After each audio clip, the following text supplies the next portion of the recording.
we're an analytic society, you know, we know the numbers work, but when Right. it comes to negotiations, that goes out the window. Well, emotions come in the window. Okay. And how our brain reacts. And see, the other thing about being likable that's a strategic advantage is you're also up to 31% smarter in a positive frame of mind. So if I'm likable, you're going to be in a better mood. And not only will you think of better ideas in our negotiation, you'll also be more inclined to put them on the table for me because you were smarter and you like me. So I'll be smarter because I'm in a better mood. Deal. What's that? I'll be smarter because I'm in a better mood. Will, if I smile at you, okay. So I hit your mirror neurons. It's an involuntary response. There's a chemical change in your brain, and your brain capacity actually increases. It just worked when you smiled at me. All right, so you're seeing some things. Now, the fascinating thing is when they finished, and you talk about this in the book as well, this concept of unknown unknowns. So when people go into a deal together and say it's something that's ultra simple, like I'm going to buy something at a store and the price is this and the product is this, and you think there's nothing else to negotiate about, when in fact, there's all of this unknown territory that people can cut deals here and there and people can walk out extremely satisfied even if they paid double, or extremely unsatisfied even if they sold the product. Kim wants to go back and said, I did this, and Trump wants to go back and I did this. But talk to me about this concept of these unknown unknowns, because they're motivated by different things, right? Right. Well, you know, and it's really the unknown unknowns are the overlap of the unknowns. Now, what the hell am I talking about when I say that? Yeah. You're hiding cards. Every negotiation, I walk to the table, I get stuff I'm not telling you. Every negotiation. Even with me and my kid trying to get him to go to bed. Right. Right. Right. There's stuff that you're thinking about that's valuable to you. Right. And same with him, the kid. Everybody. Yeah. Right. So I'm thinking that the last thing I want him to do is bang his head on the ground until it bleeds. So he's got a card on me. And then maybe he's thinking, if Dad could just let me watch the movie and go to bed, then I'd be happy to go to bed. And so we both have these maybe unknown areas, I don't know if I'm explaining that right, where if we knew that, we might be able to have power over one another or come to a better deal. Well, you're always thinking about what's coming in the future, too. Okay. Like you want your kid to go to bed because you want your kid to study, you want your kid to be healthy, you want your kid to play sports. Maybe you have a vision for where your kid's life is going. Your kid's got another vision, but there's stuff in there there's an overlap of what kid likes sports. Kid wants to be happy. Kid wants things. Maybe the kid wants things in his life that he's already thinking about. As a little kid, he's imagined being an astronaut. You know, who knows what's in their head?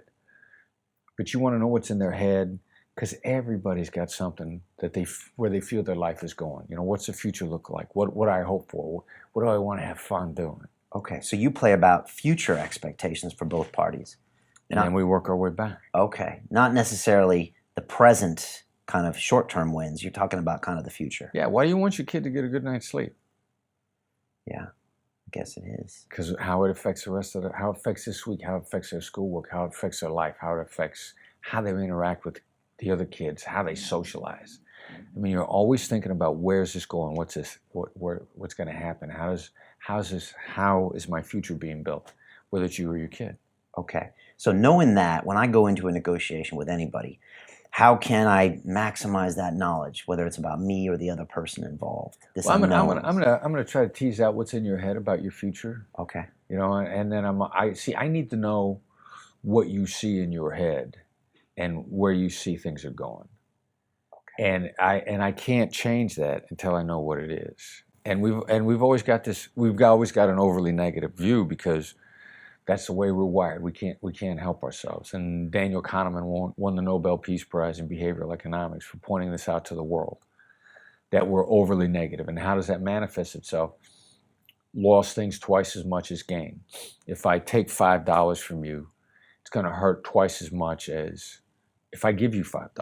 Right. Okay. And in business, 70% of buy decisions are made to avoid loss.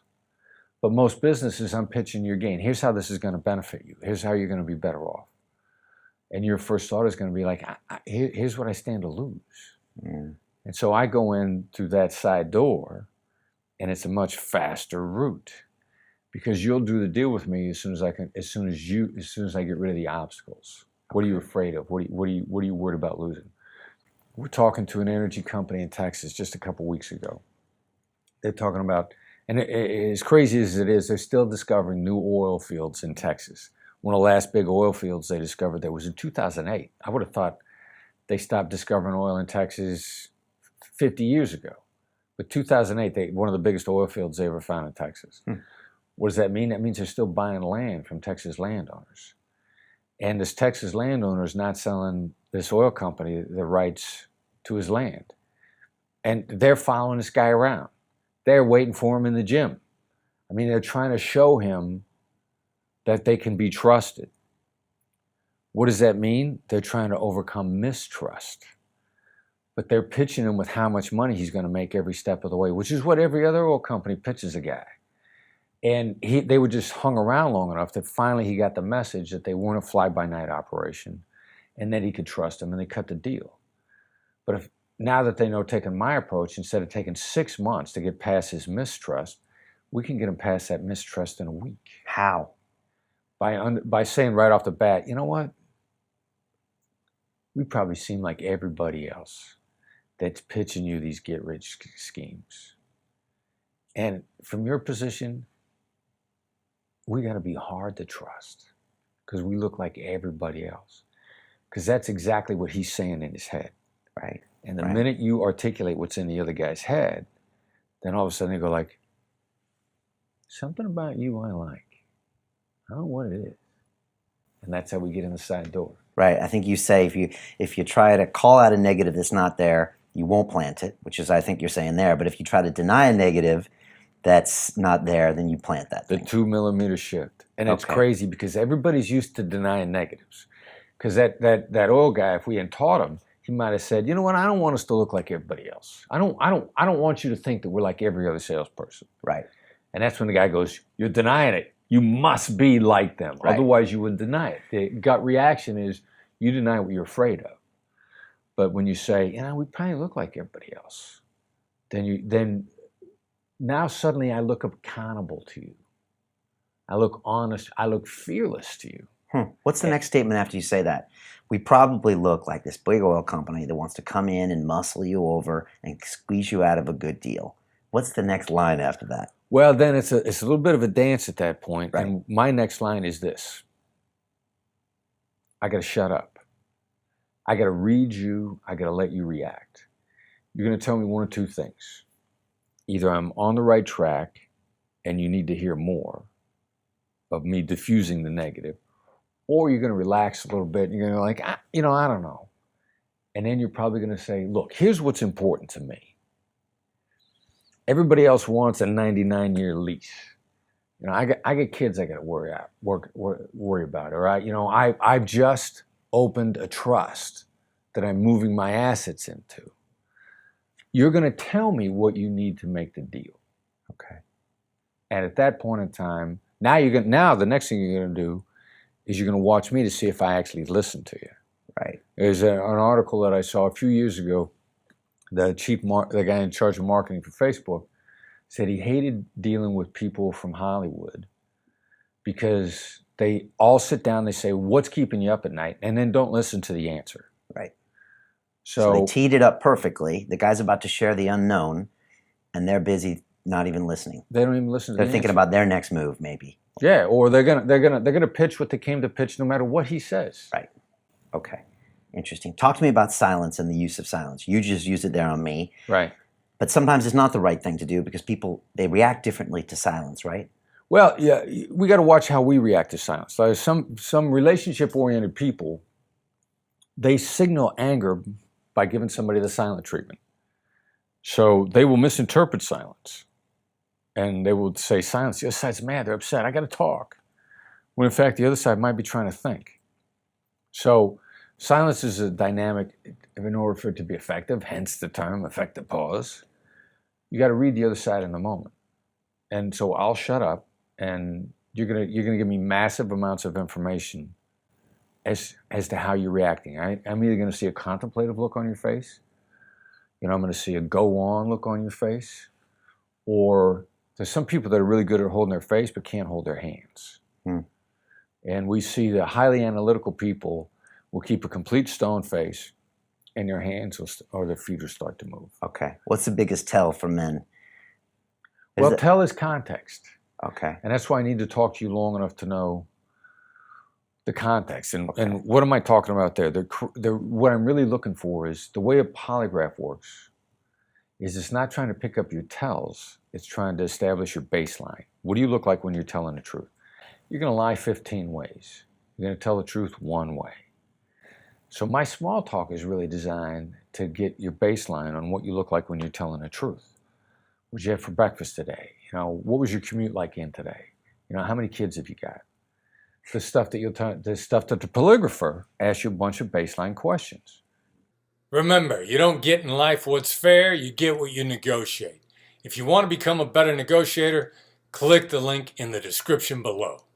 And then, anytime you deviate from that, if I say, look, what's really important to you? And you're like, Does that mean breaking eye contact? Breaking eye contact, looking in a different direction, chances are you've probably got at least 4 different ways that you signal discomfort. Lying is just a means of discomfort. Now, if I get a tell out of you, the other thing I got to do is not go, aha! But what I really got to do That'll is ruin I'll the say, negotiation, or let me know you know. It just makes everybody uncomfortable. It makes everybody uncomfortable. Okay. But I'll say, seems like something's bothering you. And then you'll tell me. But it's probably going to be hands related, moving feet or legs, looking away. I mean, there will be some basics. Right. Right. And we were with a construction company yesterday, and one of their highly analytical guys, his signal is just that his eyebrows come up. Now, when his eyebrows came up, one of the other people in the training misinterpreted that he was insulted, because we were talking about his particular type and their reaction. And his eyebrows came up, and the other type said, what about that bothered you? Because he thought he was insulted. And he just kind of went, I don't know. And then I came back and I said, seems like you're uncomfortable. And he said, really, I was just really thinking about this. As somebody told me before, this was one of my big issues. Now, there was 2 completely different responses there. And I knew somebody asked him a question, he gave a very guarded answer. Now, we need to gather information. I didn't ask him a question. I said, it seems like that made you think about something. It seems like that bothered you. And then, boom, floodgates of truth-telling are opened up by my observation. Because a question put him on guard, where my observation of his reaction sort of bypassed the prefrontal cortex, went in the side door again, and suddenly he's like, well, what he wasn't insulted by was he found it intriguing because he'd gotten some coaching feedback that was one of his issues and he was trying to fix it. And it had been called out in the conversation, and instead of being offended by it, he was actually reacting very positively. So you also have to be concerned about what your interpretation of their tells are. They might be lying. They might be reacting really positively. You got to pull out of them what's going on behind their head without automatically assuming that it meant he was uncomfortable and that was a negative thing. He actually really appreciated the observation. Okay. So you got to stay with people in a way that you don't go, ah, right, because then it drives them back. Are all negotiations really therapy? Yeah, if you're a great negotiator, because the other side is going to want to talk to you even more. They're going to want to be honest with you. They're going to want to tell you what their unknowns are. They're going to want to tell you, if you're going to want to tell me what you're hiding, it's kind of got to be a therapeutic experience. Right. And you're not going to. And just to be clear, I mean, it's in everyone's interest to kind of open up and show each other the cards, or it's not like I'm going to get you and then I'm going to win, but is it really in both parties' interest if they can discover each of their unknowns? Yeah, because it depends upon whether or not you take yourself hostage. But first of all, the best deal possible, we both got to show our cards, because we never know how those cards overlap. And we'll never get to the best deal we could possibly make unless we open up. Now, maybe we'll make some acceptable deals. Maybe we'll make survivable deals. But without opening up, we cannot maximize the opportunity. And then that requires trust.